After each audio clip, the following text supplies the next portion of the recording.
Hola, Moonwalkers.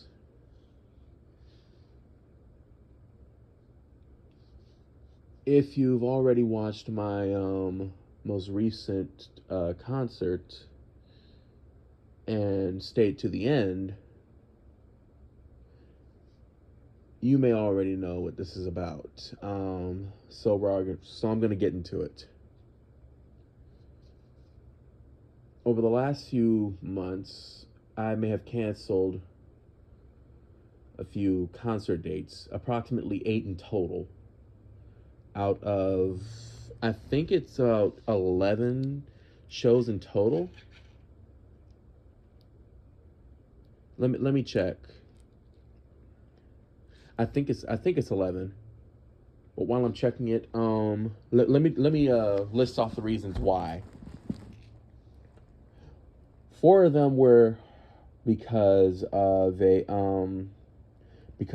biolab fire in my area that happened between all of October and early November. So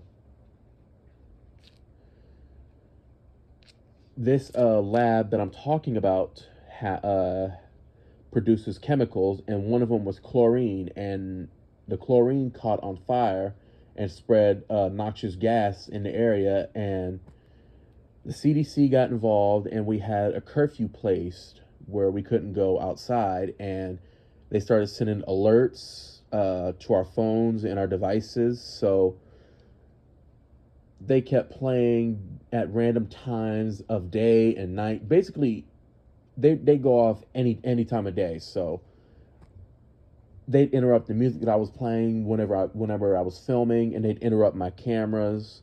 So I couldn't film. So I just basically had to wait it out. And they interrupted during the Jimmy Carter show, so I had to cut it short.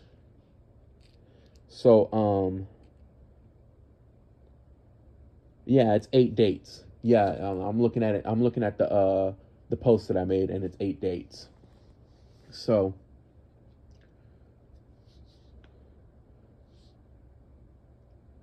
um, how am I gonna put this next subject in a way you're gonna understand?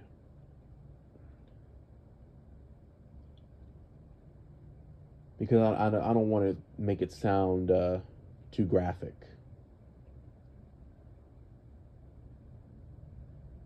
Oh, before I forget, the next reason why I had to cancel some of the concerts was a couple of family members died, so I had to go to their funerals. And another reason was why I caught laryngitis. I think in early July. Well, late July. Well, early July I caught. Late July I caught laryngitis. September I had to go to a funeral. A school shooting happened, so I had to cancel uh, a show out of respect for for the victims. Now, the biolab fire made me cancel 4 dates. Now the next reason. Oh boy, my mother, she got into a very very bad car accident.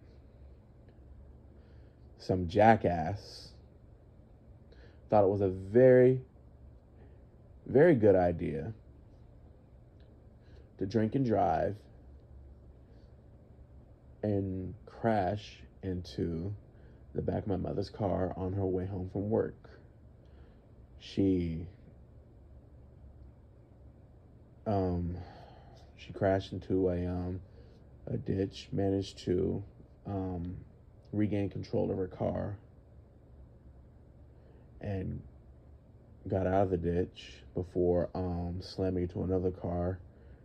Now the dude that crashed into her got away. The police couldn't find him or her. We don't know if it was a guy or a girl.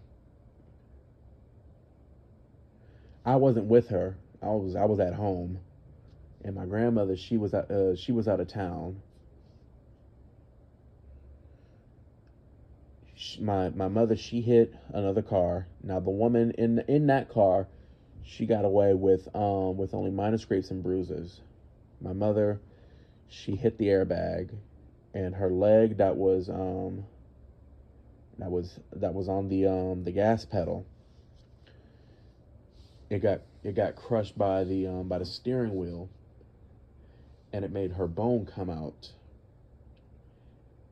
and she got whiplash on her neck, which exposed the back of her spine.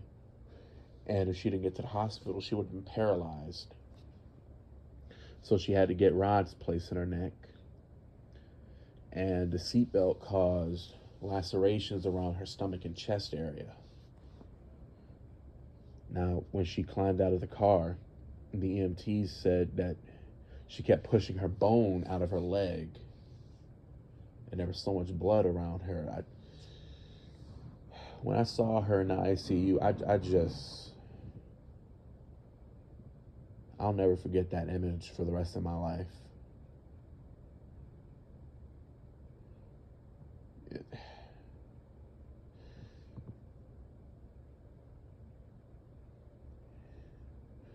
I don't even think I can describe it for y'all. It was,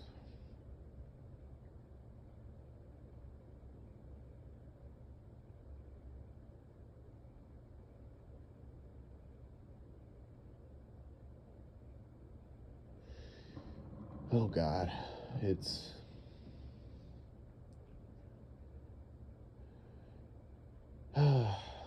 so before I got to the hospital, she had called me and told me what happened. So she asked me to call my stepdad, who was at work. I and then I called him. I called my grandmother. I called my grandfather. And so we all then played hot potato, passing on messages to all of our family members. And I was kind of like the general of an army, you know, relaying messages to everybody, pointing fingers, telling everybody what's up and what to do.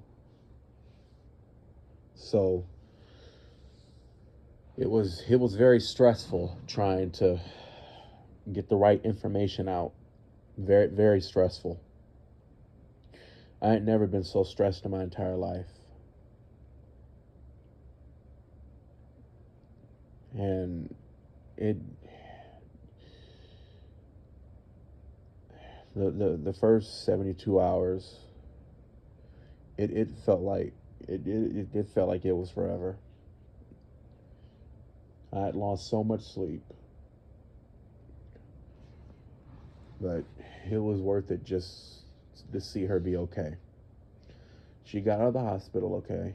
My grandmother got back in town, and we got her home safely. And I spent Thanksgiving with her over the week, and I came home a couple of days ago, and she gave me her blessing to film my last video, which is going to be my last video for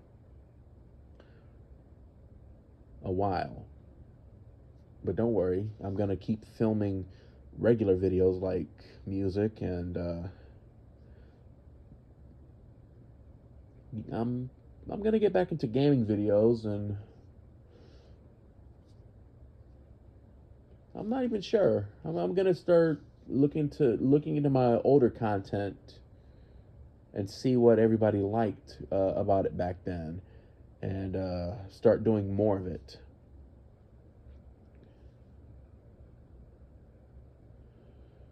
Because I want to be more of an all-around channel.